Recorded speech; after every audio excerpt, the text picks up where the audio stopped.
All right, so it is 7 minutes past 7, and I'm going to officially call the meeting to order.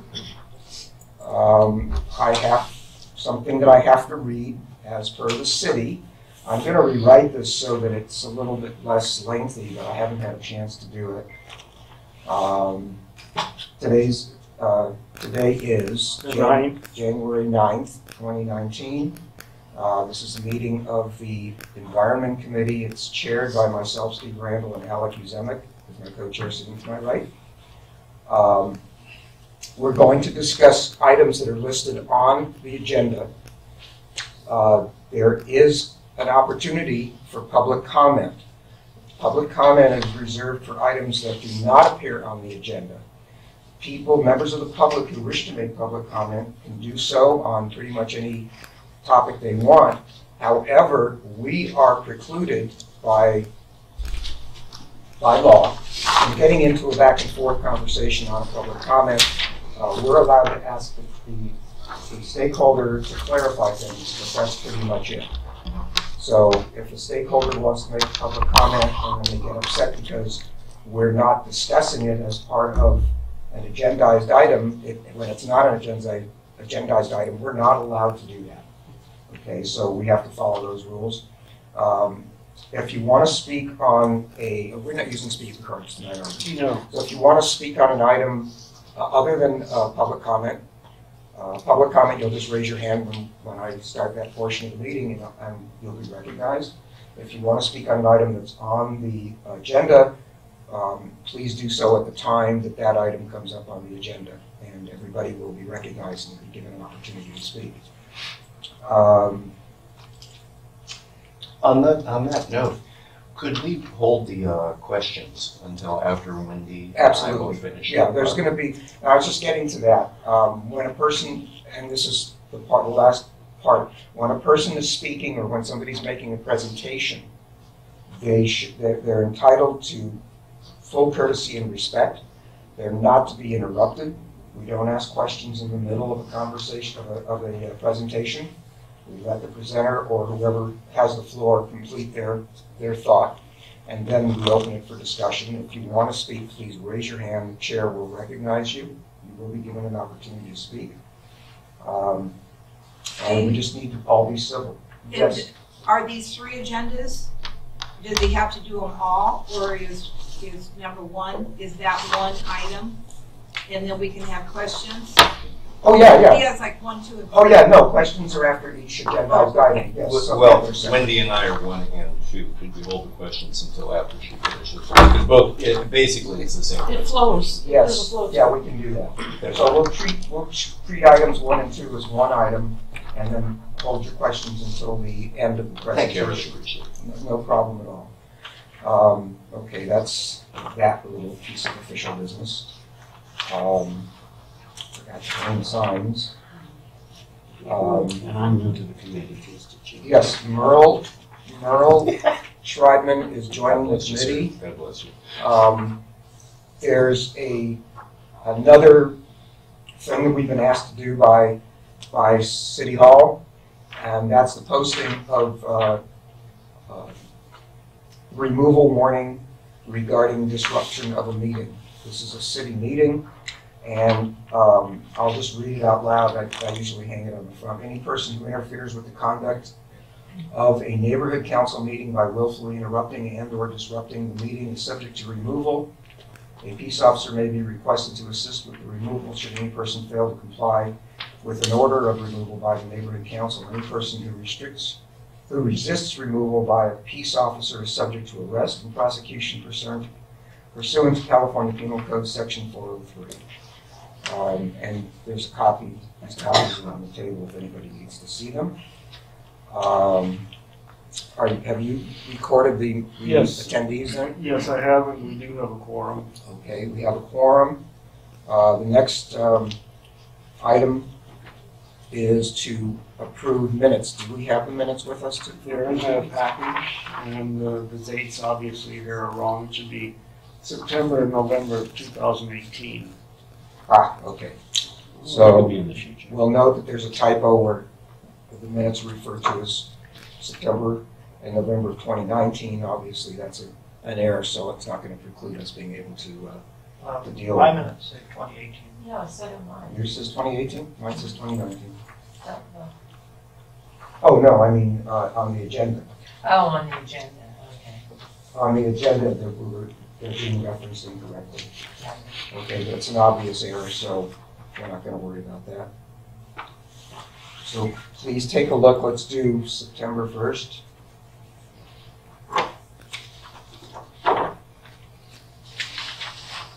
Obviously, only people who were here at the meeting should weigh in on it because it's a representation of what happened at the meeting.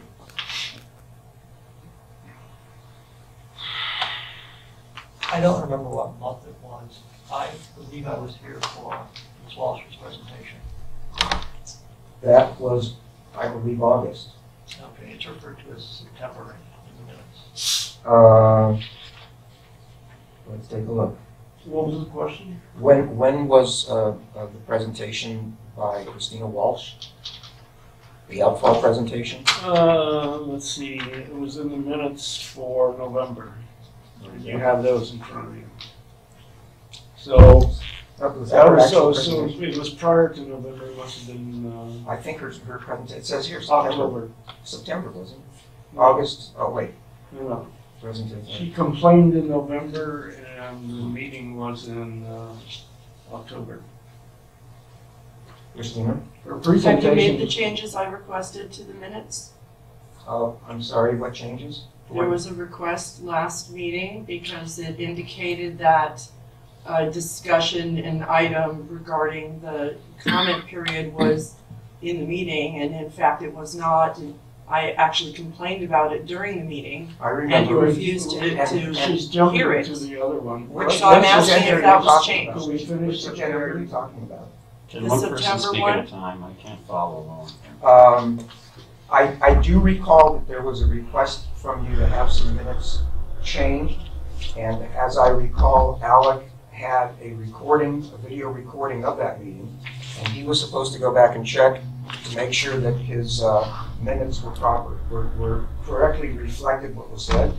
So Alec, Yeah, I did that and the minutes for November 14th are correct. they were correct. Okay. Right now, we're talking The about. video doesn't say that. And in addition, the previous meeting where it was stated that Merle only cared about current issues, his entire statement was about caring about the fact that there were 54 children with cancer.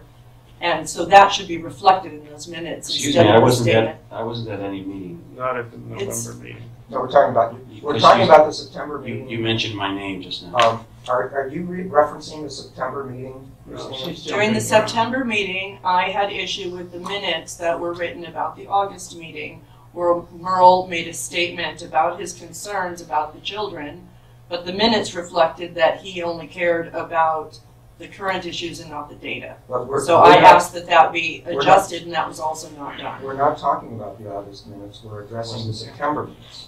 Okay. The August minutes, to the best of my recollection, it was double checked and approved. So, we're going back a few months now.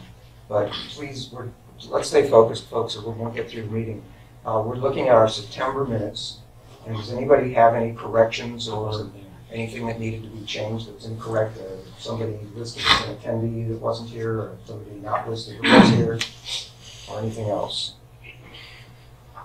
All right, well, sensing there aren't any changes, we should just go ahead and vote on it. I would still like to register a complaint, because that is not in your recording that you have posted on your website. What isn't on the recording? The fact that the comment period was ignored, it was not brought to the next meeting as indicated in the She's minutes. confusing the whole issue. Can we approve the September Yeah, minutes? Just let me say something about minutes. Minutes don't have to reflect what people actually said. They are supposed to reflect the nature of the meeting, the items that were discussed. And the reality is that minutes can be extremely short.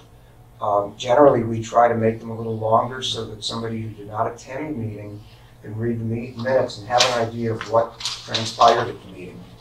I specifically so made that please- request. That's Okay. why I brought it up. All right. Can we Thank you. finish approving the September? All those I in still favor of register a approving the complaint. September minutes, board members, please indicate. Okay, that's 4. Okay, and then the November minutes are the next. Yeah, let's take a look at November, folks, and see what if we have to change anything.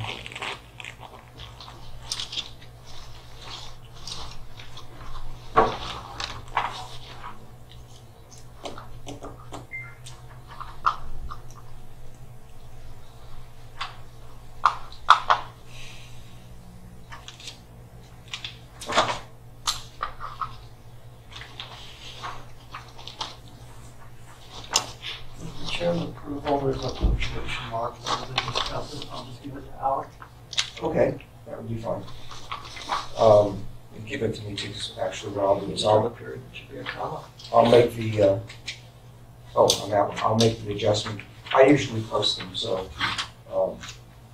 I'm gonna take care of it. where is it? You got your plans? Got it.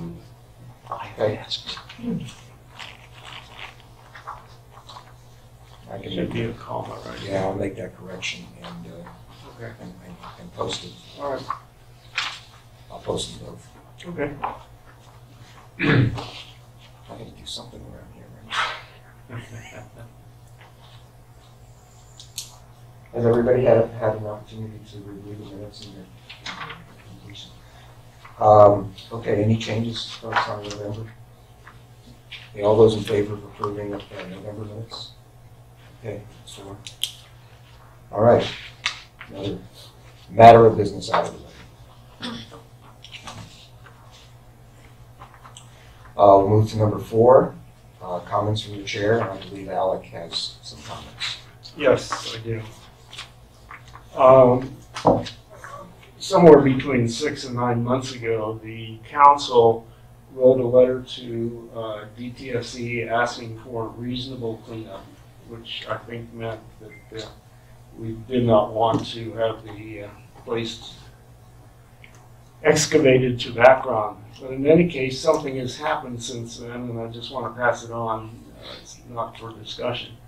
In December 2018, DOE issued their final EIS for Area 4 and the Northern Buffer Zone, which describes their preferred cleanup, which is called a natural resources alternative. And that includes the end use as being open space, and the risk assessment approach will be used for the cleanup, which is typically used throughout California and the United States. For building demolition, the building removal alternative, and for groundwater remediation, it'll be natural attenuation and treatment. So that document is out there. The other thing I wanted to say is DTSC has not issued their program management document, so I don't know how that matches up, but the DOE is out there. That's it. Thank you. I'm just going to make a quick comment, just to try to clarify some things. This committee, and in fact the entire West Hills Neighborhood Council, has been accused of not wanting a cleanup in the Santa Susana Field Laboratory. And of course that's absolutely untrue.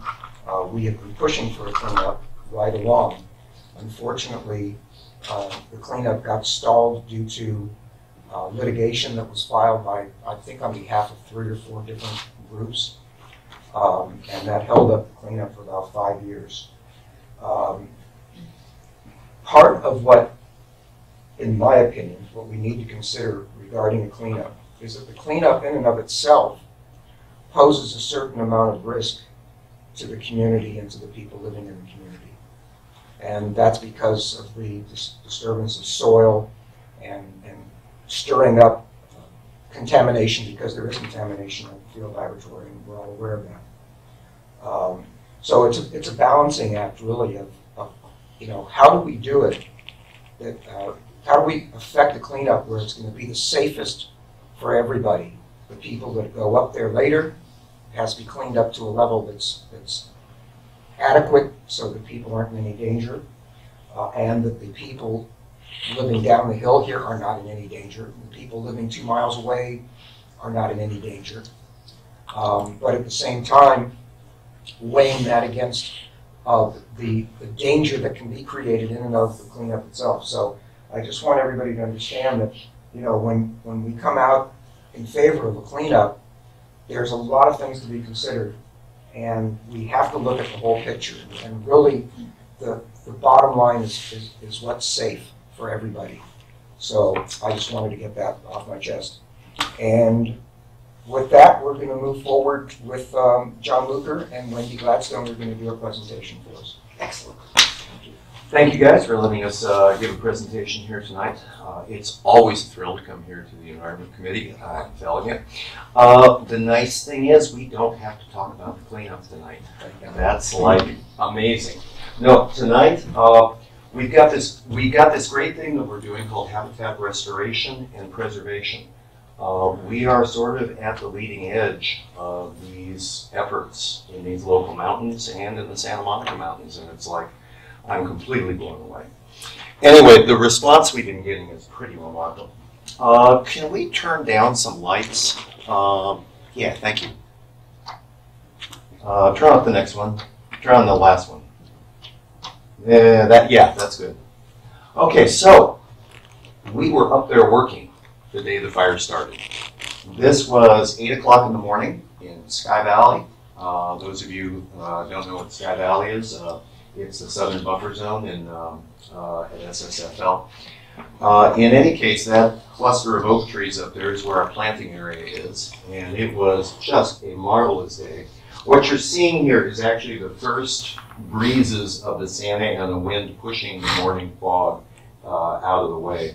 It was really foggy when we got up there that morning. It was quite beautiful.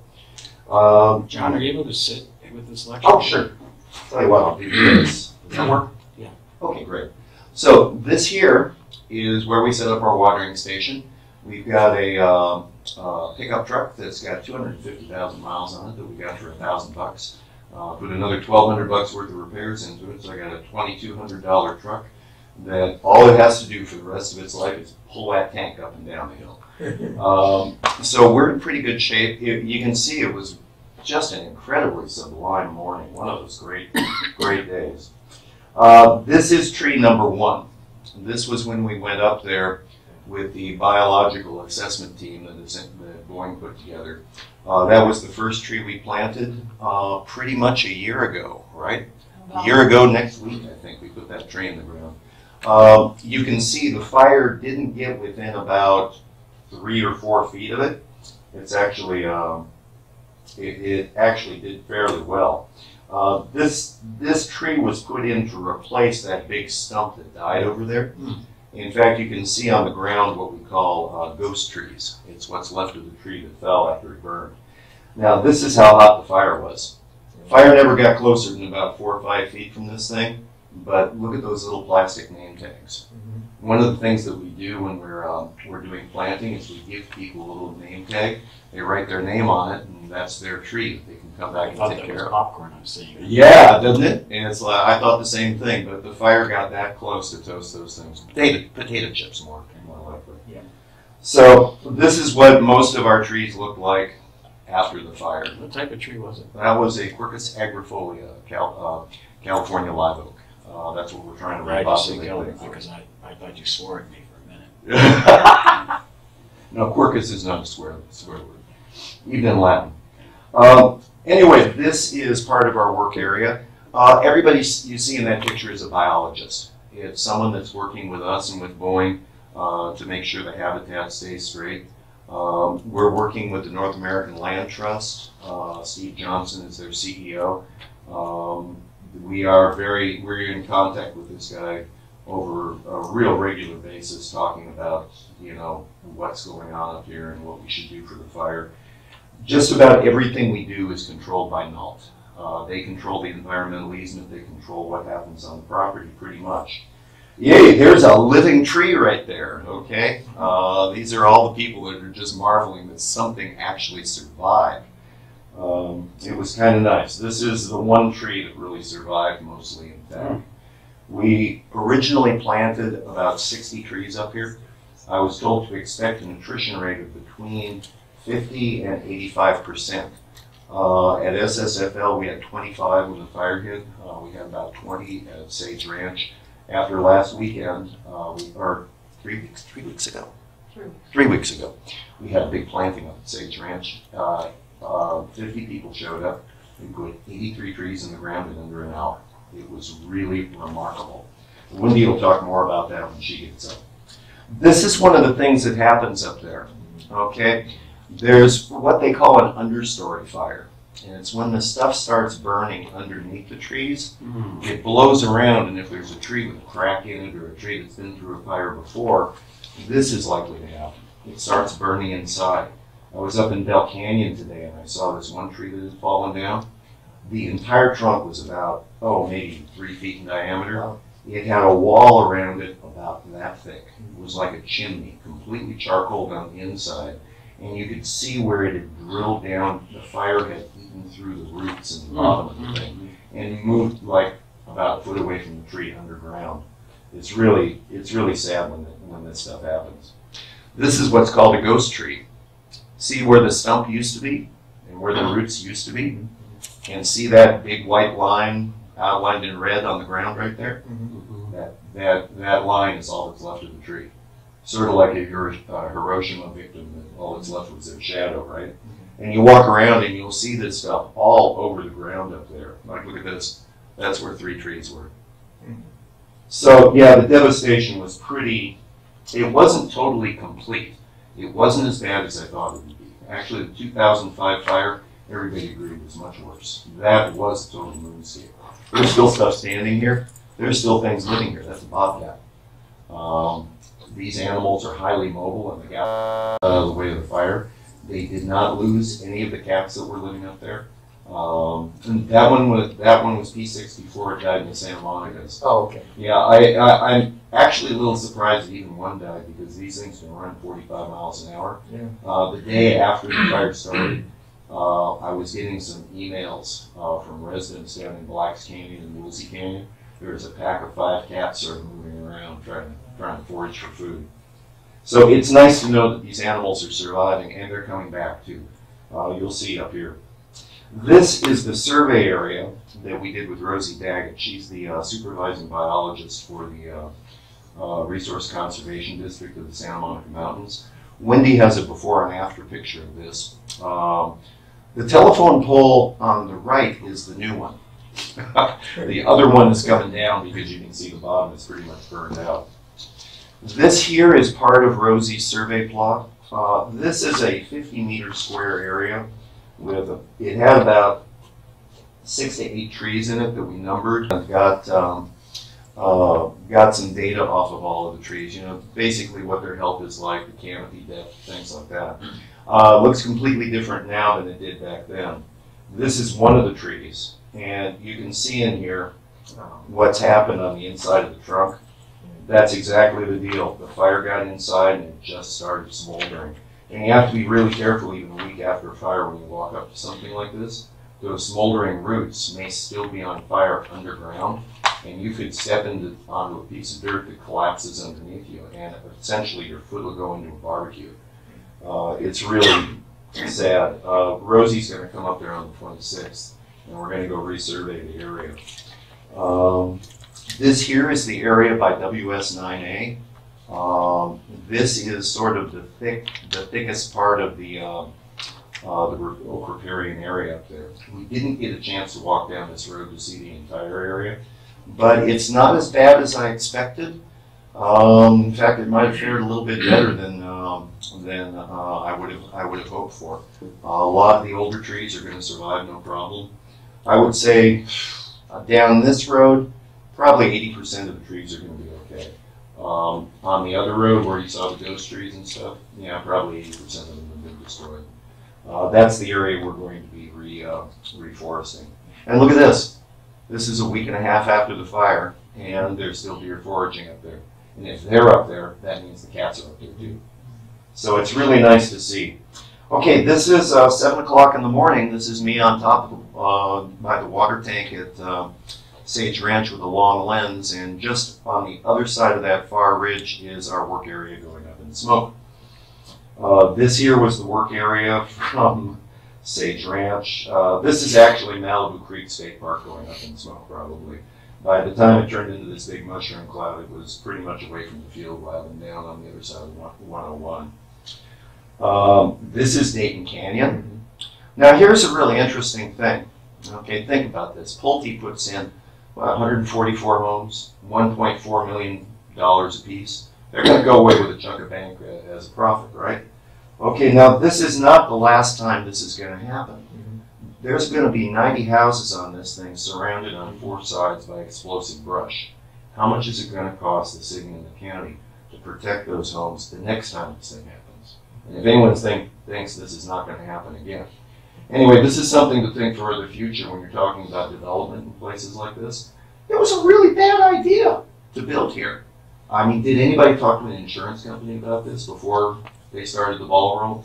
I mean, I can see eventually insurance payouts and tax removals from our city budget is going to be more than the profit that was made by Pulte in this place. Okay. And it doesn't take a rocket scientist to see that happening. Yeah, these were pretty. John? Yes. Excuse me. Don't you think that the developers should be telling the buyers that information? Gosh, wouldn't that be a great idea? And maybe they are. There's probably 500 notifications inside the stack of papers that thick, and you're going to read every last one of them? Can I say something? Sure. I looked at a contract for a house in Runkle Canyon, just out of perversity. And on the second page they said, this is a fire zone, it's a flood zone, and you're next to SSFL. Yeah. So all of this is being disclosed. Oh yeah. Yeah, it should be, and if it comes to anybody's big surprise. Anyway, these gentlemen, I was out hiking in Woolsey Canyon. Pretty much we thought the fire was out. And we came across this group of guys. These were the supervisors that are calling in the airstrikes. He said they came in the evening that the fire started. They worked for 40 hours straight. They got 24 hours off, and they've been working straight ever since. And he says when they turn in for the night, they don't stay in a hotel, they don't go to a restaurant, they sleep in the dirt right away to working. These guys do not get paid enough money. This is what they were calling in. We were like amazed at what we saw. I was on a ridge looking down on these machines as they're flying around. This is the fire crew. This right here is a woman. She was, this doesn't enlarge on, here we are. That's a woman. And she was having a great time. She was a big part of the crew. This was really the money shot watching this thing from they had just been down in that canyon raking and trying to put out spot fires, and they called in this thing. This guy did about 5 runs up here. It was really remarkable. And this was the morning after the fire, this thermonuclear fireball coming up. And I think that would be your cue. Okay. And I'm going to give this thing to you, Okay. and you can do your thing. Just sort of tap on that side. Well, we'll see. Okay. Well, as you know, we are the Sky Valley Volunteers. This was Dayton Canyon? That's Dayton Canyon. It was Dayton Canyon. That's our planting area. So we want to put in some more trees. Okay, so John came up with the idea. I jumped on board with it. What can we do? What can we do about anything for our environment? Well, plant trees. We need to, repopulate the trees, which allows the animals. There are thousands of species that depend on oak trees. 178 different trees, different species live in oak trees. Live in, and others depend more on it, like birds and everything. Anyhow, so we are Safe Chatsworth. That's the official 501c3, but we do business as the Sky Valley Volunteers. Okay, John had mentioned our first tree that we planted just about a year ago. You saw a picture where it was toasted. One of the things that got us going on this we've talked about before, the Prolifica shotwell borer, which is an invasive insect that's killing a lot of foliage around here. It comes from Southeast Asia, comes here, and nothing here is able to fight this insect off at this point. Also the drought. If you take a look at the maps from top to bottom from 2013 2014, 15, and 16, you can see with more and more red, that's where more and more foliage has died off in the Santa Monica Mountains area. And so between the bugs and the drought, we thought, all right, we've got to grow trees. The bugs don't go after the baby trees, and we need to start trees now because if everything does die back, at least we've got to start on new forests. We're very proud of our first tree. That was one of the seeds we were able to get from SSFL that year. So that was the one tree we were able to get started. It was about 2 feet tall before the fire. Oops. There you go. Up. Back. Okay. So John had mentioned our work area where we did the plots. In the upper left-hand corner here is, you can see the telephone pole. That's the area that we had measured out. We were sampling the trees, assessing their health. This is the biology team along with a couple of people from SSFL up there. This gentleman in the lower corner with John and I has been working on the property since the early 70s and still works up there. And he was the one who oversaw us when we were on property. And then the lower right-hand corner is the after picture. You can see a year ago, it was, I believe, February or March that we surveyed those trees, and then they're all burned up now due to the fire. And because of the drought stress, it's likely that they won't come back. Possible, but not likely. We don't have any bad bugs up on the hill, though, which is a good thing. Okay, so a lot of what we're about trees, but we're about community. We're about engaging the community, and that's what it's all about. This is up at Sage Ranch, where we did our first planting up there was last year. And so you can see, we bring in kids, they're the future. We bring in the families. We encourage people to be involved. John mentioned the name tags on the trees. So we're very excited about it.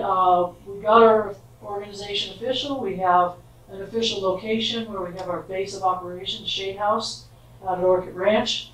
And so this was the building of that. We have about 20 very active volunteers, and then others who come in for special events when we advertise about those. And we built this shade house, so you can see where we're getting started there. There's our baby trees, people working, putting it all together. John designed the whole shade house, really quite amazing. And there we have it. We have a lot of donations that came into us. Say Chatsworth had $8,800 to start with. We have the small donor, usually right around $100 or so people are donating at a time. We've come up to about $5,000 on that. I have PayPal on my phone if anyone wants to donate, by the way. Always looking for that opportunity, aren't you? You can't stop, you know? Supervisor Catherine Barger from 5th District gave us $10,000.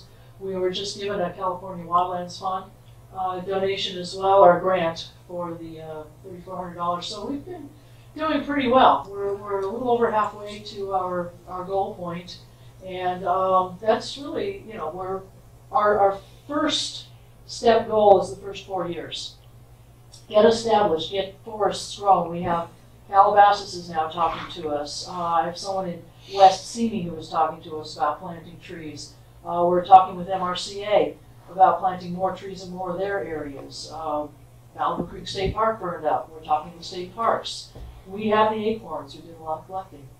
So we are rocking and rolling here. We're ready to go and do our thing with planting trees. But again, the big thing is also we're engaging the community. Every community that we work in, we're asking people who want to come out, who want to be involved. We've had scout troops. We've had just individuals. We've had grandmas come out with their grandkids. It's just phenomenal, the response that we've had, and we've been really, really pleased with it. So that's pretty much my end of things. It's just wanting to show you what we've been up to lately. And John, if you have things to wrap up. Got a couple other things to wrap up. All right, thanks. So, yeah, I wish I could show you the video that a friend of ours shot. This guy showed up with a camera. He was a director that I shot a feature for about 20 years ago, right? And he put together this video, and it's on YouTube. I would check out YouTube and look up Sky Valley Volunteers. The video is so cool, and it generally leaves people with tears in their eyes. It's little kids, and you know, we had such a good time. The turnout has been remarkable. 50 people on that for that video. $43,000. That's our 4-year projected operating budget. We've got We've had $26,000 donated to us so far, and we've roughly spent almost 2/3 of that. We've got about 12 grand in the bank right now, and that will be our operating expenses for next year. We do need to get up to $43,000 because we do have a 4-year program here. We'll see what happens. Stuff coming up. On the 26th, Rosie Daggett is going to be giving a big presentation at SSFL for the San Susana Pass State Historic Park training program. She's going to be talking about oak trees. And with a little luck, she's going to take us through the planting area and through the southern buffer zone so we can see the type of damage that's being done. She hasn't seen the damage yet. She had one of her biologists come out, and so it'll be interesting.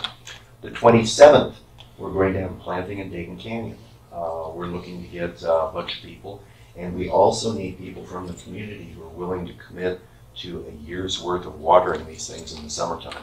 So look forward to that being splashed all over Facebook in the near future. Also, right now, we're talking about going, and I think I should address some of the concerns that happened during the fire and afterwards. The site has been closed ever since the fire. I mean, it was on lockdown for about 2 or 3 weeks. The only people that went in and out for the first 2 weeks after the fire were investigators. I saw trucks from at least 8 different state and federal agencies. Tim Miller, the ranger up at Sage Ranch, said he woke up the morning after the fire and there's a black SUV parked out in front of his house, and there's the spooks with the black tactical gear setting up the tripods with the sniffers and stuff. With the DOE strike team that looks for dirty bomb debris. They also set up these tripods with the sniffers down behind the Lake Manor fire station too. Really remarkable, the turnout. I was looking at the cars coming in, and I did not recognize some of the badges on the side of these cars, and there were these weird federal agencies that I'd never heard about. It was kind of spooky, right? So they are taking this very seriously. The only people who were going up there after the fire were investigators. Every arson department from every locality around here was up there. State, federal, local agencies, health agencies, monitors, everybody was up there. It is inconceivable that everybody's on the payroll. Here's the headline for the Daily News, December 21st. Report, no hazards at the field lab, no new hazards. Look. State officials overseeing cleanup say Woolsey Fire did not release toxic debris.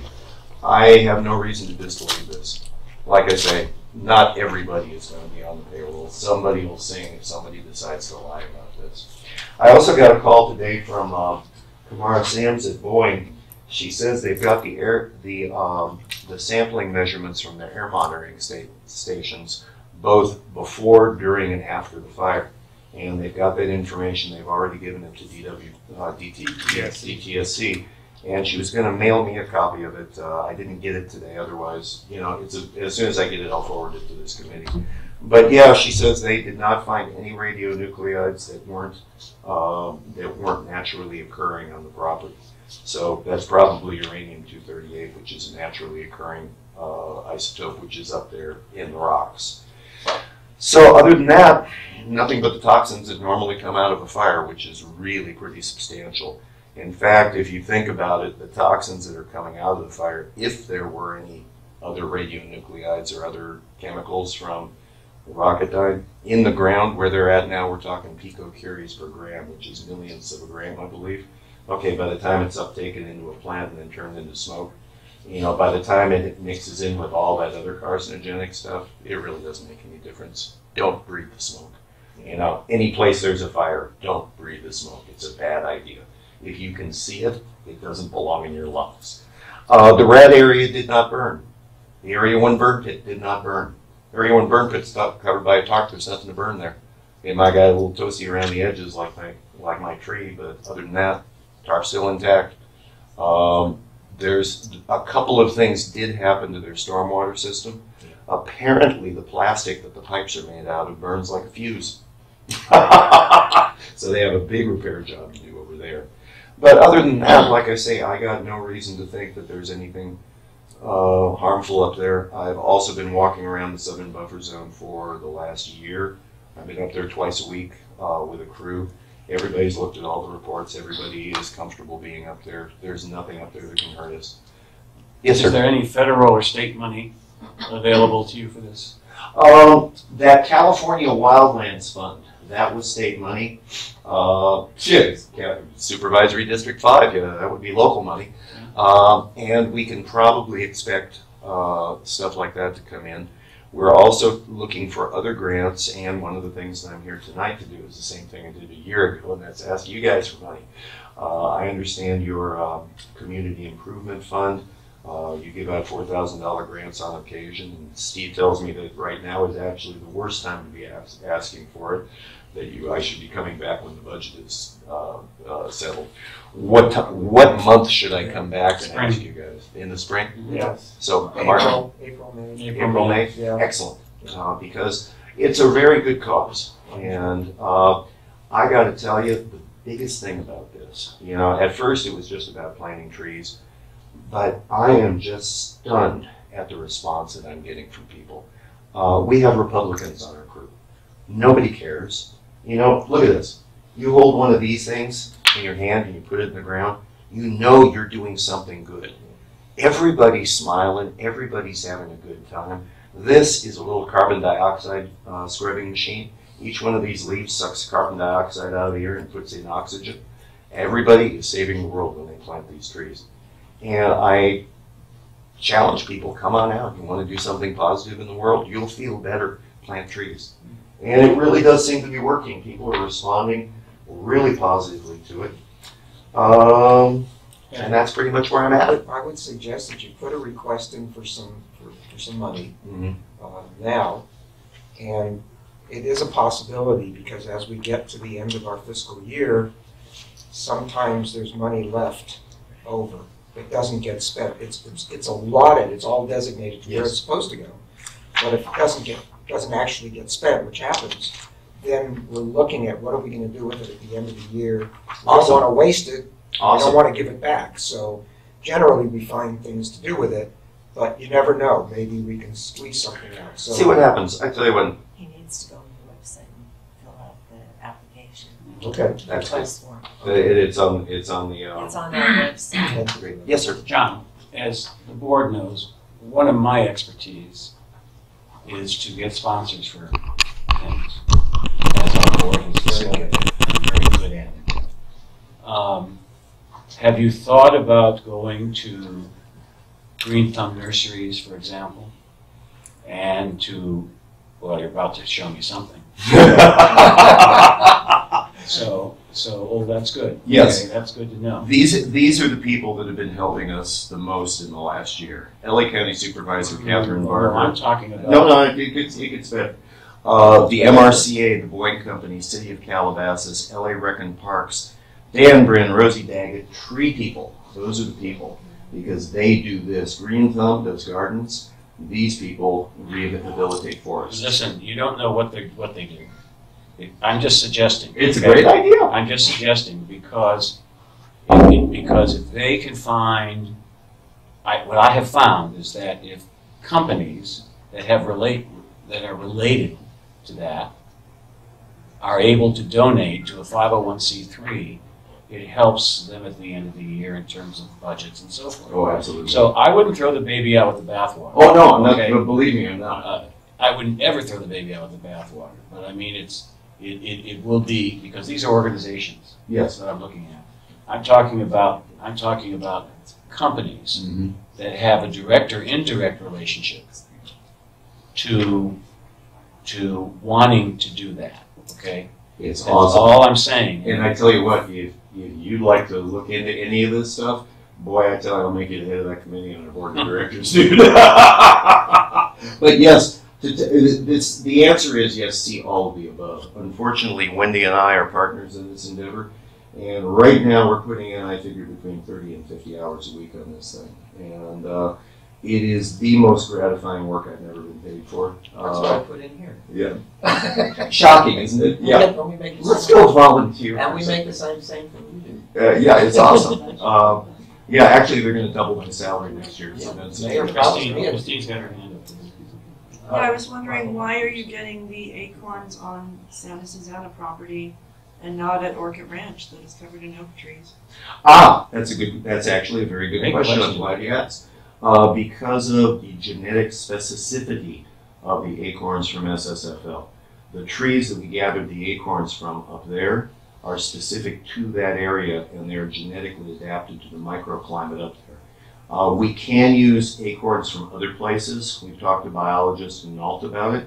Last year, we did not get any viable acorns from SSFL, but they allowed us to use acorns from Sage Ranch. So we're basically separating the genetic areas for the upper drainages and the lower drainages.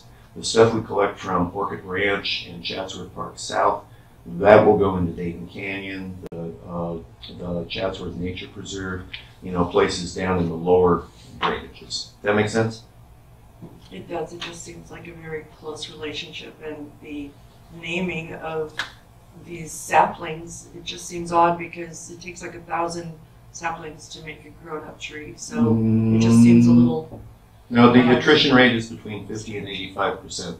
1,000 trees, not so much. We've got a couple hundred growing right now, and I've worked for people who have planted trees all over the place, and yeah, it's about a 50 to 85% attrition rate. I don't know. Yes. Where in Dayton Canyon are you going to be planting? At the entrance down below, the oak grove up there has just been devastated. Here, let me show you what we got going here. Look, these things are actually kind of cool. I can take a look at this stuff. Here we are. Okay, this is Dayton Canyon as it looks today. So you remember that picture that was at the head of the head of our thing? Is that the trail? That's the trail. That's the way it looks today. What's the name of that trail? That is actually the Dayton Canyon Motorway. That would be its official thing. It was the first road for self-powered vehicles. Can't you imagine it to be the green thumb? Yeah, well, I'm telling you. Well, to tell you the truth, the only thing you got to worry about here is oak trees, and we got plenty of them. To tell you the truth, what I need is not necessarily money. I've got enough money to keep operating for another year. What I need more than anything else is people. I need volunteers who are willing to come out and give their time. And that's where we're getting a lot of partnerships. A lot of the groups that I showed up here are people that are partnering with us, like Kiwanis and Can't help other.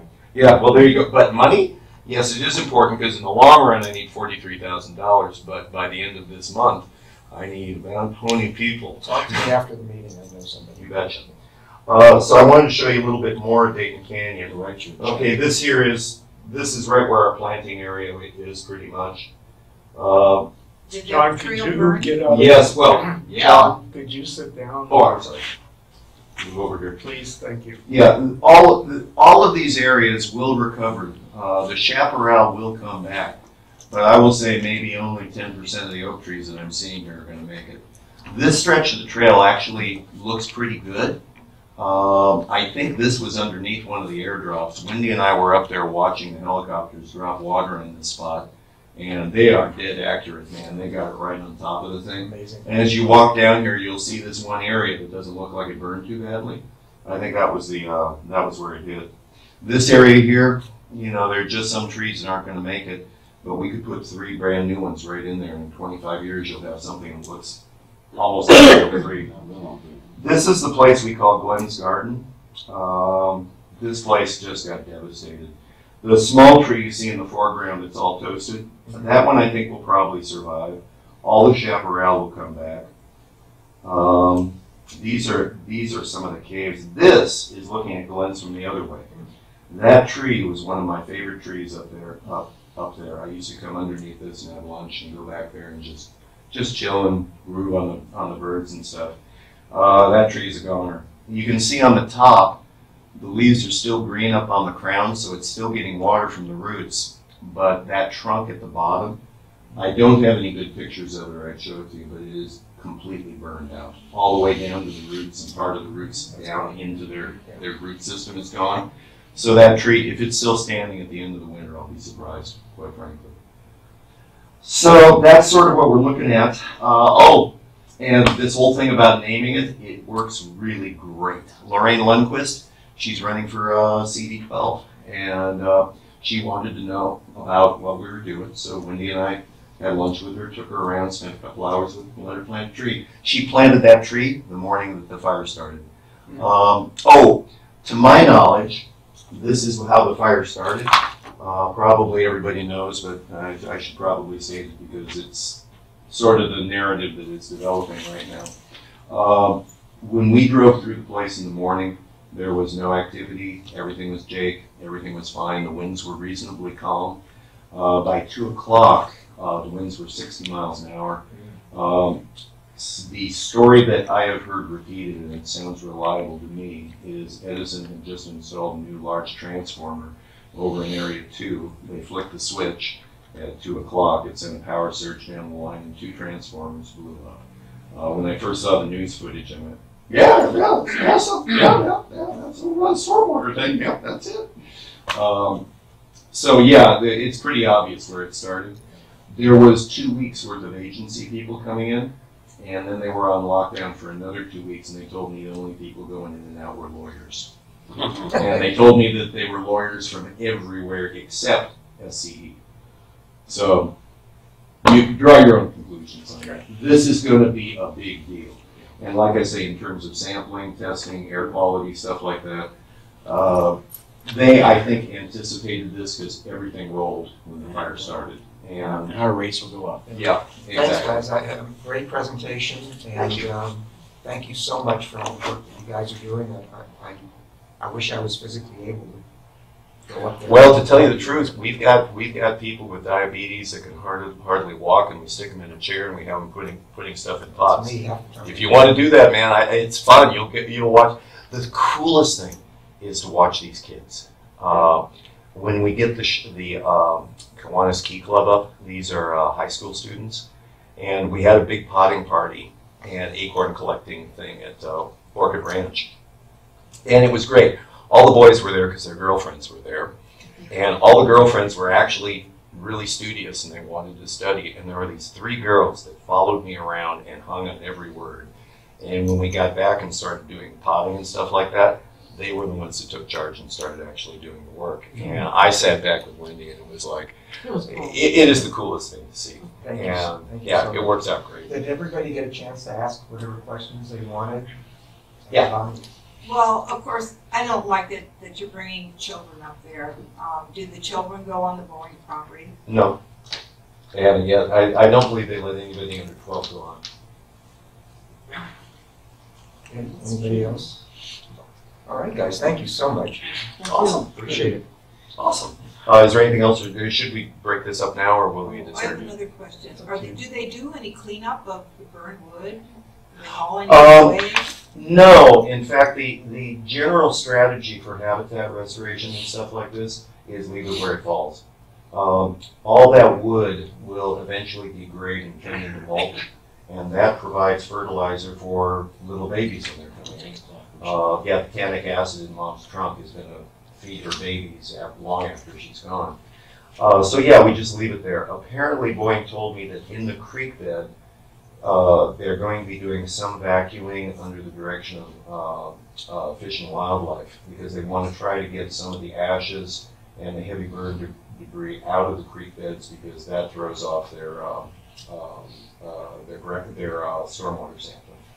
And their stormwater sampling is going to be whacked out for a couple of years probably because of this. Backs and some fur ants, yeah, everywhere. All right. Let's move on then to number 3. Alec, that's your... Yeah, I'm going to go through a couple of points of view on the smoke. First of all, DPSC led a group of agencies to produce this report, which is 168 pages, and they did it in 4 weeks. Gathered the data, collate the data, and put this report together in 4 weeks, which I think is extraordinary.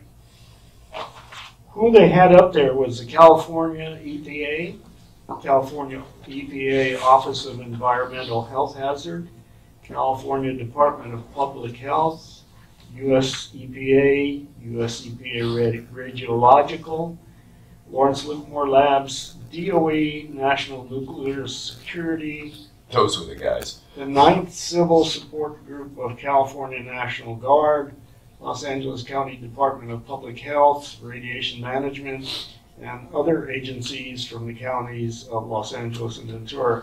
And this is being presented as sort of a preliminary final, and I'll explain that in a little bit. But it says, in the course of 3 weeks, they found no radiation or hazardous materials from SSFL were detected in communities following the Woolsey fire. And some of the descriptions of the sampling is at the site, but also at the nearby residence. So the knock on this is it's not real time. These people came in after the fire. Well, it turns out there is real time.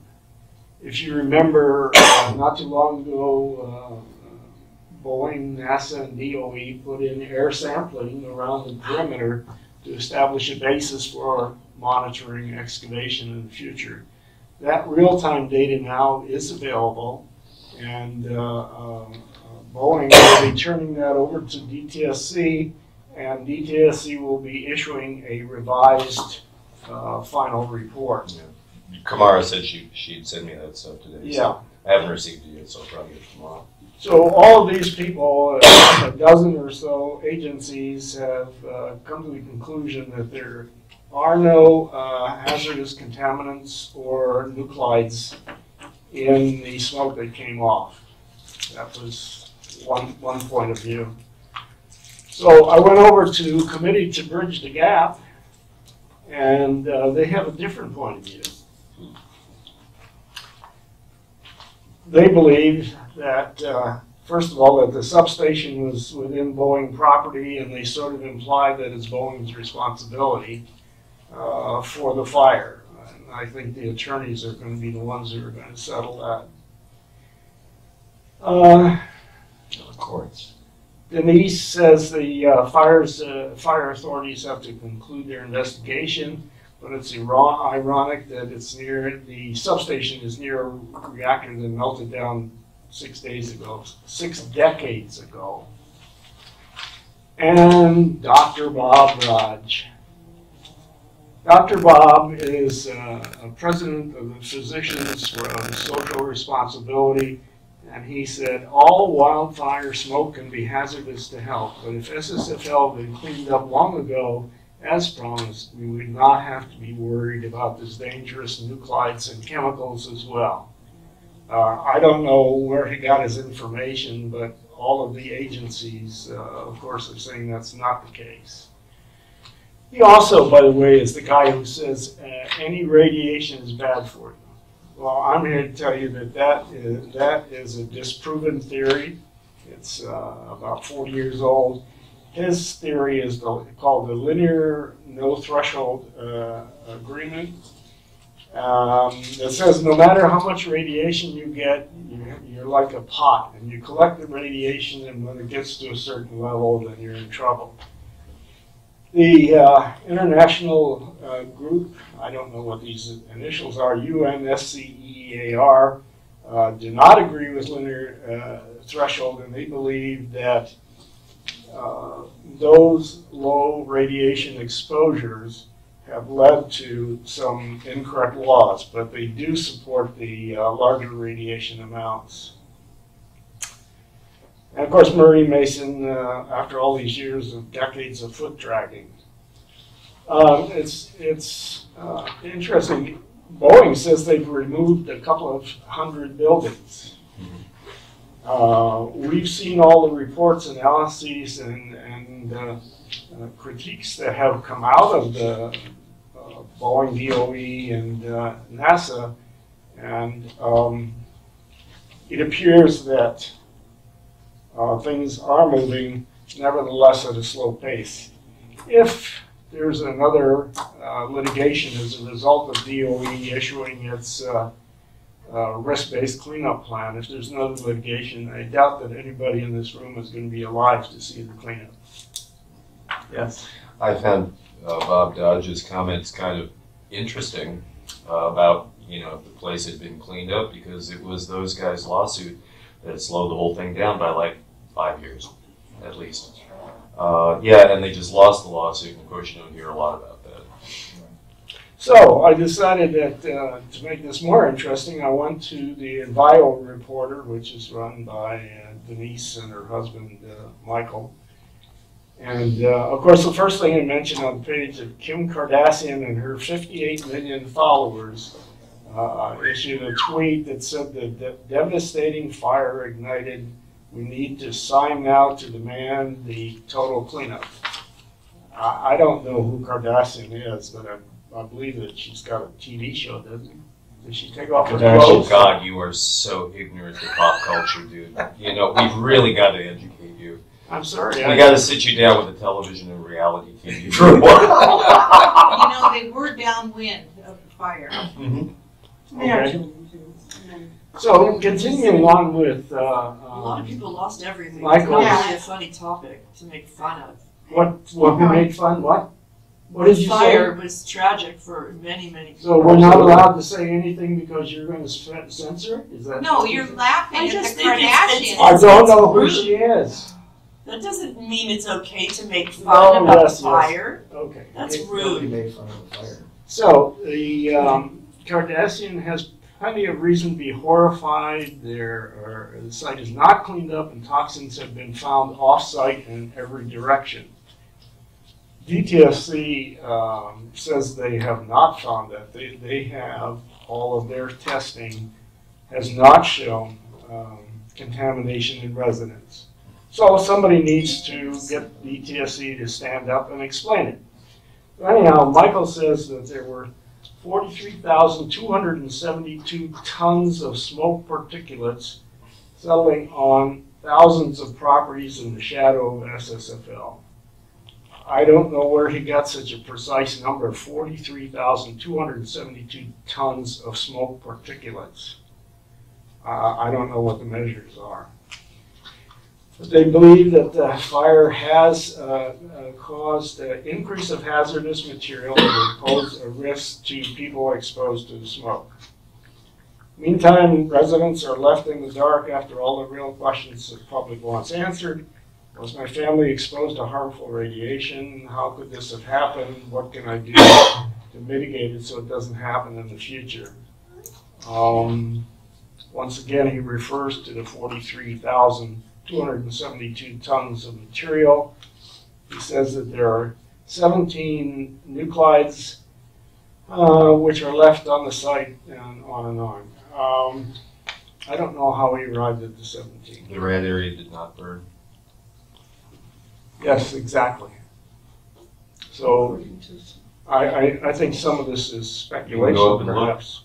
You The can see burn it. line can be seen from the sky, and it certainly includes Area 4. It does, but it doesn't include the rad areas. Does where not. all There's buildings lots are. of rad areas, and we have maps that were I'd like to provided by the finish my Boeing report company, before you get that started. So, clearly contaminated areas the that areas were do shaded not in burn, purple. and this Alec has the report, floor, please, so let's give This him Can the you report- comment why is that okay, but I Let's can't give, participate? let's give Alec. so courtesy. the Enviro reporter feels that the results have been hidden. They feel that the areas have been contaminated, residential areas have contaminated, and they feel that there are radioactive materials that were brought over. So Alec, point of information. All right, so you have a question now. Alec, you're finished Yeah, with that I'm done. presentation, so we can take questions now. Point of information, Alec. So you presented both sides of the coin here. Yes, Okay, tried to. you tried to. It is not for us to decide No. one or the other. So what will ultimately be the prognosis at the end of this, okay? How is that going to be determined? Who, in your opinion, is going to make that determination? Well, And oh, okay. will the results be made public? Yes. DTSC has the lead on it, and they're saying they will come out with a revised report that will include the real-time data that has now been gathered from the RPs. And the final word on the project will be DTSC. But nevertheless, there are people that are calling for independent analyses. What's the guy that's has the I believe his name's anti-nuclear? I'm not sure. I believe his name's Grundman, but I'm not sure. He runs That's Gunderson.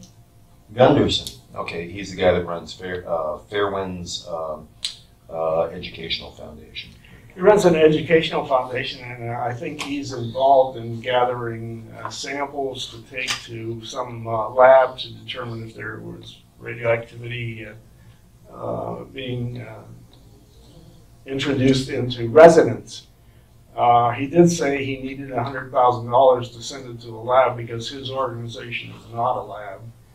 And I don't know where that is. Perhaps these people can discuss it better than I can. But the bottom line is it's DTSC has led all of these agencies. So they are the ones who are going to have the final word. Any other questions on Alan's Thank you. presentation? Okay, so thank you, Alan. One other item that I'd like to add, and that is Boeing has been sampling the stormwater to determine if the ash is being carried down in water and if there are any dangers. The results will be back in a couple of weeks, and the results will be included in their quarterly report. Fabulous. Okay. Let's move on to old business. It's the last item on the agenda, discussion of possible action of future committee projects and actions. We are looking for subjects and environmental items to look into and to deal with on this committee. So does anybody in the audience have any suggestions of anything that has to do with the environment that would affect West Hills that you think that we should be working with? Merle? As John was giving his presentation, and as she was giving, I know that their presentation dealt specifically towards acorns and trees, okay? I found it extremely interesting when you started to talk about what the fire did to the trees themselves, going into the trees, you know, I mean, that sort of thing. And for a brief moment, I had this notion that perhaps this committee can sponsor a lecture, something regarding the environmental result of the Woolsey fire. I don't mean in terms of SSFL. I'm talking about in terms of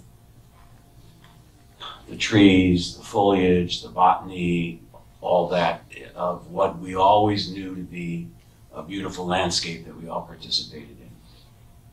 I had that brief thought, very brief, John. It wasn't very brief, but which might be an interesting town hall meeting, Steve. I don't know, but you know. Okay. We're working with Rosie Daggett on a follow-up to the shot hole borer study that we did last year. She's getting funding to set up more traps and try to see more follow-up study. And that will also include a lot of information about the fire because they're studying the entire Santa Monica Mountains. And you saw the dead vegetation map that we had up there. Yeah. That map's going to be a lot different this coming year. Rosie is an excellent speaker, and she comes out and talks about this stuff periodically. She might be a good person for a panel It's just or a something thought. like that. It's just a thought. She is one. She is one of the most amazing scientists I've had the pleasure of working with. Her and my old boss Suzanne Good. So far as I'm concerned, they're the top biologists and environmental scientists in California, and what they say is gold. Yes. Yeah, pretty much. Yeah. But seeing what you showed me, at least, Mhm. I went, you know, when you showed that tree that is hollowed out, whatever that it was where the fire was inside, Mhm. Typical. it actually took my breath away. I went, oh my gosh. It's And scary. And then when you said it went all the way down to the roots, Oh, through You know, into the roots. well, wherever it went, Yeah, yeah. all I'm saying is that whoever would ever think that the fire would go down in the ground. And it Okay. does, yeah. Yep. So it's that And I said, we should try to do something because, so that A, people are not forgetting about the fire, and B, people are aware of what this fire has done and can do to the landscape. I would love to participate in Okay. something like that. That's just my sense of it, Steve, you know. Well, I think that's very important.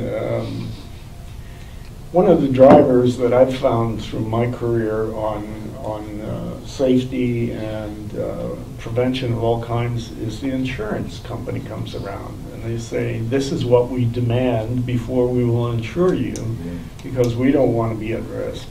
And I guess it'd be a nice question to ask the insurance company, what lessons have they learned and what are they going to do in the future? Well, you know what? Some insurance companies are sending out private firefighters now because it's cheaper to do that than pay off the guy with the $50 million mansion that just lost his Van Gogh. Yeah. You know, and what I said earlier, I think, is something that municipalities need to start looking at, our legislators need to start looking at. Why are we building in places like this? Dayton Canyon, that place is a fire trap. It is going to burn over and over again. I was responding to what you said, and it seems to me that the insurance company should take a walk through Dayton Canyon. You bet. But that's not what I'm talking about. I'm in terms of an event, town hall event. Yes. Okay, I'm not talking about that side of it. Actually, you know, that I'm talking about, I mean, look, when I moved to West Hills, was when Lincoln was assassinated, way back when, it was beautiful, beautiful. Mountains, I could see the mountains out of the back of my backyard, and that's one of the reasons why I moved here, okay? And I think that's one of the reasons why a lot of people moved in this area, you know? And to be made aware of what this fire has done and how that fire even moves the way it moved, okay? I think it could be an interesting and important, I don't know, I haven't yet figured it out yet, but it could be an interesting event, is what I'm saying. Yeah. Well, what Steve was just saying, I think, is a natural extension of a town hall type thing that you're talking about. Because you talk about purpose and need, what was the problem, what just happened, what is the results of these actions, and then what can we do in the future to either prevent or I'm looking at what's on the moderate. agenda. Where it started, the areas affected, and its consequences. If those three elements are presented as the event, okay, and not get into we need people to plant trees and let's pick up acorns and all that kind of stuff. But just deal with that, where it started, the areas it affected, and the consequences, and what we can do about it. You know, to me, sounds like an exciting thing. Oh yeah, I Would that can't. include the toxins that we have concerns about? Because this You is know, the I haven't- environmental committee. I haven't really thought that far. And we have grave concerns about No, it that I have been know, ignored by but- this committee. I haven't really thought that far ahead. This committee hasn't About it, ignored okay. anything about the toxins. Christine, I haven't thought that far ahead about it. I'm responding to what I saw up here on the screen, okay, you know? And,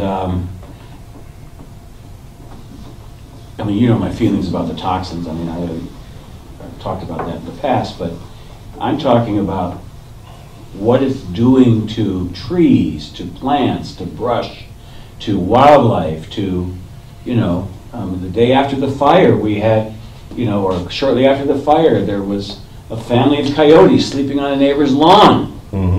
You know? Hey, knows there's more coyotes in West Hill since the fire, right? All I'm saying is that, and all the rabbits went in hiding, Yeah. okay? So, all I'm saying is that I think, besides myself, there would be many more people interested who, A, love trees and plants and flowers and whatever else grows it there, you know? Yeah. Well, like I say, I've got access to most of the scientists who would be able to answer those questions. You want to talk wildlife movements? We know the mountain lion guy. No, I'm We know the- responding to Steve's request. Yeah, exactly. We'll talk about it. So specifically, what I wanted to know, is there anything else that we can focus our attention on in this committee that has to do with the environment? And those are the suggestions that I need, because quite frankly, we're running out of things to work on. So, you know, Christina, do you have any suggestions? I continue to ask that it be taken seriously, that climate change is an excellent environmental concern, but the Santa Susana Field Laboratory, 80% of it burned. 80% of it burned in the fire, which started on Santa Susana Field Laboratory owned by Boeing. So when only 3 air samples were taken, and they were taken 5 days after the fire, it isn't conclusive, and it isn't something that a great many of us who live in West Hills are satisfied with. When We you have say additional questions. If you read the When you say 200-page 3 air report, samples, I think air samples were taken at multiple locations on 3 different times. So it's not just You 3 asked- air samples. this is my comment. You asked about my comment, this is my comment. And Well, I that's read the okay. report, and according to the report, 3 air samples were taken on November 13th. That is not adequate, in my opinion, when the fire happened on November 8th.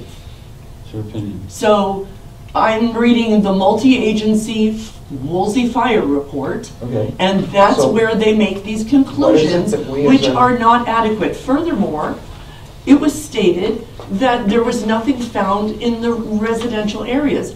No one has looked in the What is residential it that you're areas. suggesting? So it's that we- inappropriate to make such Christina, statements. please, what is it that you're suggesting specifically that this committee can look into? This committee that's should within- ask the city of Los Angeles hard questions about why water resources weren't provided, ask hard questions about why a more serious look at stormwater runoff following the fire isn't being done, a serious analysis of dioxin, including the TCDD congeneur that is specific to a lot of the things up there, when all of the infrastructure that is designed to protect the stormwater quality that comes off the site burned, Okay. it is reasonable to understand that there are additional concerns now. When we are shown maps where all of Area 4 almost was shaded in purple to be clearly contaminated, Okay, so and if I all of a understand sudden you- they say nothing. I understand you correctly, and my understanding is there have been quite a number of various federal and state agencies that have, you know, that are now, you know, this was a horrible event. The And outcome Bowen of wasn't which- mentioned the in outcome any of which- those briefings. The outcome of which was that it brought attention nationwide to contamination at Santa Susana Field Laboratory, and because of that, there are multiple federal and state agencies that are looking into that. And so, if I understand you correctly, since I'm not a scientist, I'm thinking that what you're saying is we should follow up on the results of all of the after-fire, post-fire testing that's been done by all of these multiple agencies.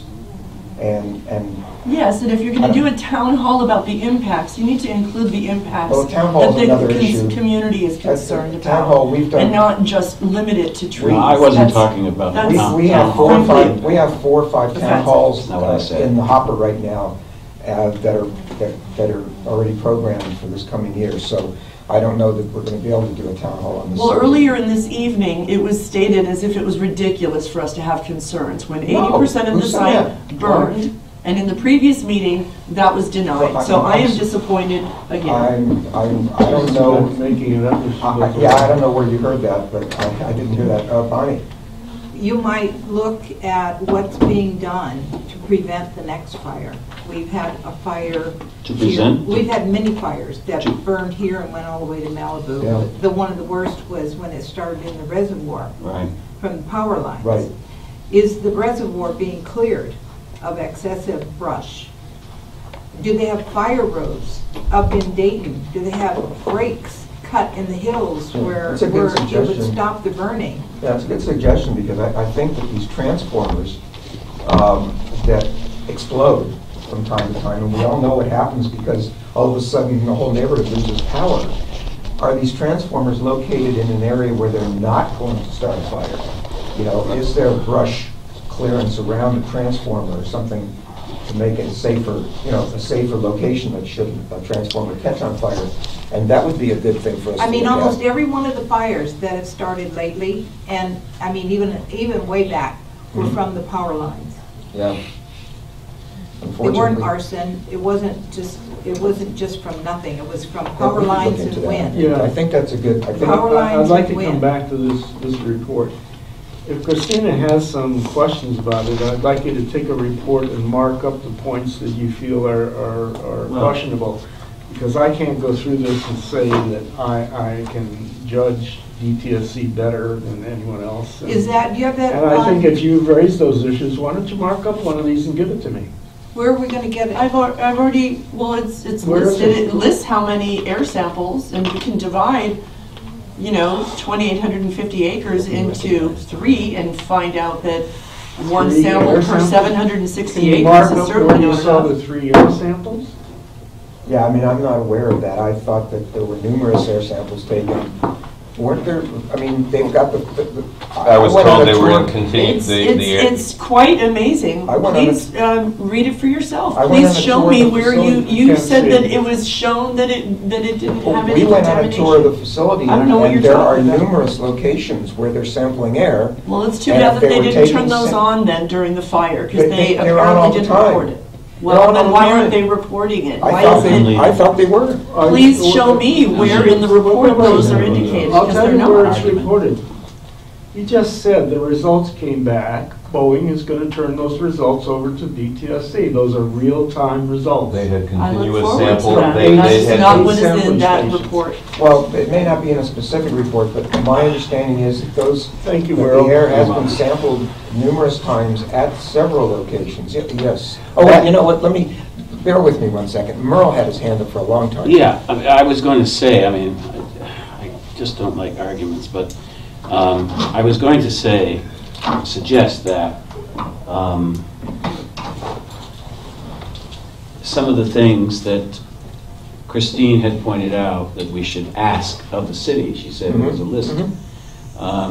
We should look at that list. Yeah. And some of these issues kind of cross over into public safety. Okay, so that committee as well, Yeah, that's true. okay, I mean, it's not just environment, it's public safety. What Bonnie was talking about deals with public safety. What is being done so that this doesn't happen again? Right. What, I even see it crossing And into that's beautification. an important issue. So these are very important issues Yeah. that cross over to a couple different committees, which will give that request a little bit more meat, is what I'm Yeah. saying. So fortunately, we have, the meeting is videotaped, so we have all of this. So Oh, it's good. not just, yeah, doesn't Good. just fall on our ability to take notes.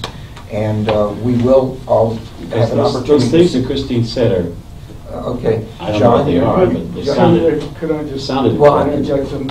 Okay. It's a DTSC report. There are criticisms about the report. Let's bring the criticisms and the DTSC together and ask DTSC to explain the report. Yeah, we have. I don't know if they've done that publicly, have they? I don't know at this point, but certainly we're more than happy to ask the right questions to DTSC. If somebody here feels that DTSC isn't giving them the respect they deserve That's the department. and addressing their issues, we're more than happy to ask those questions. Our purpose is to get to the truth of what's going on. State. You know, we don't have an agenda here. We're trying to get to the truth of what's going on. California. And we're trying to do whatever we can and weigh in wherever we can to make sure that there's public safety is being addressed, and that's what we're here for. I've got to take everybody in order, so John's next, Dr. Z is next, and then you. Okay, going back to your original question, what can we be looking at in the future? Something that just came up recently. I met Lorraine Lundquist. She's, like I said before, she's a candidate for CD12's office. She's a biologist with a PhD, and she's a professor at CSUN. She's a biology professor, but her specialty is urban planning and sustainability.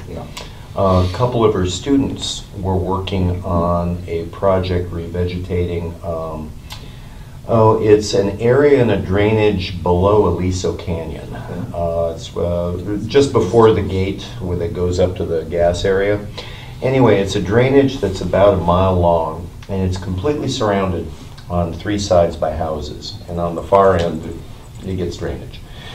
Okay, they're starting to revegetate this thing and they want to restore it. And I was looking at it with the eye on the last fire that just happened.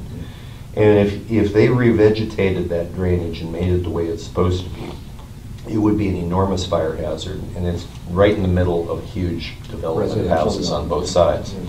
So my question for her students and for her was, is there a better way to go about urban planning? If returning this area to a natural state would be a hazard here, and it will be, judging by the Woolsey fire, my gosh, what is a better use for this canyon? What is it used for now? Well, people go for a walk with their dogs, they look around. Maybe more of a parkland setting that doesn't have all this wild stuff growing around, that's more manicured, would be more appropriate for that area. The same type of thing is going to be happening down in Dayton Canyon. I realized that this area I was looking at was very similar to the drainage down at the mouth of Dayton Canyon at Roscoe and Valley Circle. Now that area has 3 detention basins in it. And those detention basins are designed to keep sediment from flowing off the site while construction is taking place. The developer is going to remove these detention basins afterwards. I'd like to see him keep them there and use them in the future as detention basins and turn them into a vegetated series of vernal pools that would attract migratory waterfowl, etc., etc. It would recharge water into the groundwater that flows down from this area and keep it from rolling off into down the LA River into the Pacific Ocean. These are good things to do, and then looking at the rest of that drainage in terms of, okay, what would be the best way to have recreation in here, where it would be safe for the residents, safe for the people, and do something that will protect these trees. Once again, maybe a parkland setting is more appropriate there, and where we're going to be planting up in Dayton Canyon, since it's surrounded on all 4 sides by natural areas, it's more appropriate to re-veg that to what it's supposed to be with oak trees and stuff like that. But this other area might be a beautiful little interpretive area for history and culture. With the vernal pools, it would be a great place for bird watching. In the wintertime, they'd be full of water. Look into that. This type of urban planning might be something you'd want to look into. I know a couple of architects who specialize in sustainability and stuff like that, and they could come in and talk about these types of plans. Clark Stevens from the RCD is one of these architects that works on sustainable structures and stuff. This type of sustainability, and especially the water retention, is really big right now. In Los Angeles City, they're building bioswales all along the LA River that's designed to sequester water and make it percolate down into the ground instead of just losing it into the river. We can, that might be something to look at too. Yeah, urban planning more of. Let's try to keep in mind also that the Environment Committee is just one of many committees on the West Hills Neighborhood Council. And neighborhood councils, our purpose and the reason that this system was created was to bring the public closer to city government. What we do is that we are able to we weigh in on files that are before the Los Angeles City Council. So, while we do our own thing in this committee, as far as looking into issues, we also write community impact statements that have to do with existing files that are coming up and being, discussed and voted on by the Los Angeles City Council. So let's try to keep that in mind. There's just so much that we can do. We don't have the power to actually make changes other than by taking a position on something and hoping that somebody who does have the power to make a change will see things our way, that we think is going to benefit the community and vote in that manner. So keep that in mind. We're not lawmakers. I wish we could do more than we can, but we're only empowered to do certain things. And I know that we've been criticized for not accomplishing the cleanup and for not doing that. We're not in control of that. We can't do it. We can only weigh in on certain issues. So that's what I'm looking for primarily, are issues. You'll be after Sharp. Dr. Z. Well, this sort of dovetails in with a lot of what what has already been brought up, and it may be that it's already been addressed, as you say, by the West Hills Neighborhood Council in terms of a position statement or recommendations or whatever. But it goes back to elements of urban planning and the viewscapes that was brought up in terms of how West Hills was and how West Hills is. And what I'm referring to specifically is the housing density that is occurring right now, the increasing housing density when you look at West Hills, specifically Warner Center and the areas around Warner Center, and the hundreds, probably thousands of condominiums and apartments that are being built, that is changing the viewscape, it's changing the environment.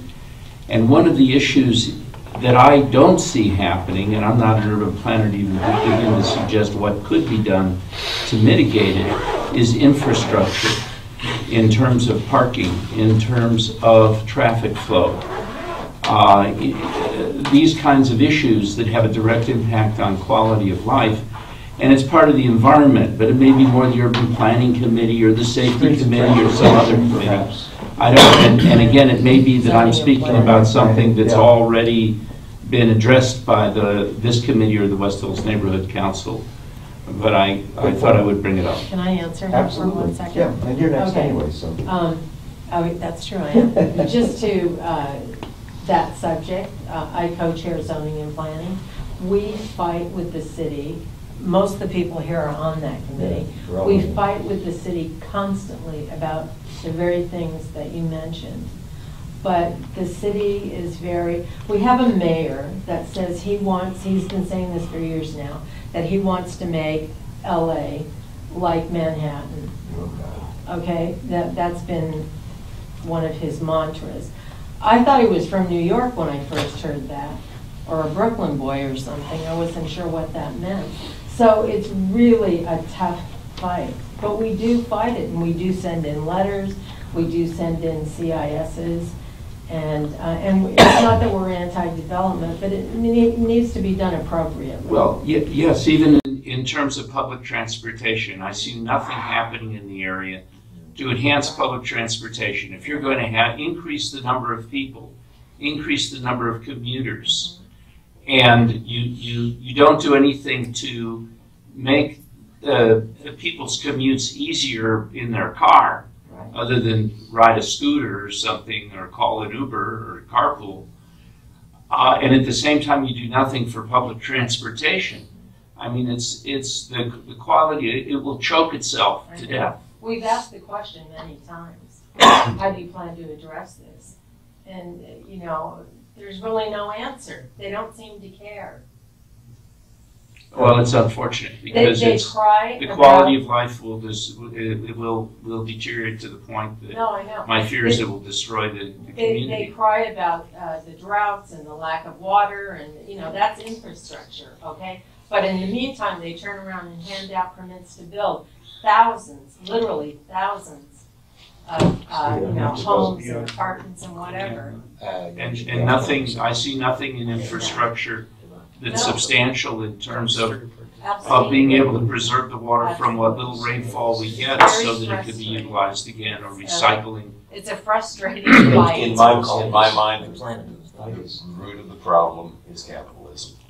We have to grow. We have to get bigger. Every year we have to have more. We need more people to increase the tax base. So long as that is the mindset, and you have a government that monetizes everything, then these hills, their greatest use is going to be open houses. It could be. And culture, okay, put a dollar value on culture. I didn't mean to open a Pandora's box. No, it is a very good thing. It is environment. What's environment? traffic going to be like on Topanga Canyon in 10 years? I can't stand it. Get up at 8:30 in the morning right now and see how bad it is. Okay, this is my last remark, which goes back to the subject at hand. This is actually from the November meeting, and I think I had certainly brought this up. The suggested concentration of cancers. I do think that is something that, I know that this committee cannot investigate that, but we talked about getting agencies to look at that. And I do think we need to do that. Which one are you talking about? November? It was the last under old business on the Okay, November I got it. meeting. Yeah. I think we need to pursue that. That's a good point. Right? Suggestion or something we could look into is urban tree canopy. The reason I bring that up is that's a priority of the city. That's also an issue that recently has come up with our NC coalitions. Both Blank and Bank have asked NCs to look at that. And there are open council files. Oh, okay. You drive around West Hills, you'll find lots of streets that are missing parkway trees. Yeah, Is there any way we can get them planted? Replace it. good point. I mean, it's not an esoteric argument. It's something that we could possibly affect and change the neighborhood. Yeah. What was that? Urban tree Urban canopy. tree canopies. A lot of Parkway trees have died off through the years, and they don't get replaced. Right. And you know, and of course, replacing those trees has to be, it can be problematic to put the wrong trees in because they tear the sidewalks up.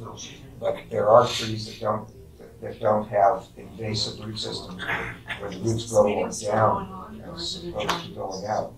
So, yeah, I think we can look into that. It's a good suggestion. Thank you. We can look at private, can we convince some of the shopping malls to lose a space and put a tree in to shade some of the blacktop? Still going on? It is. Yeah. Guys, come on, there is a meeting and somebody in the room is complaining. I'm sorry, I apologize. That's okay. John, I think you were up next. You had your hand up? No, I mean, No? Okay, does anybody have anything else before we adjourn the meeting? Thank you all for attending. I think it was a very beneficial meeting tonight.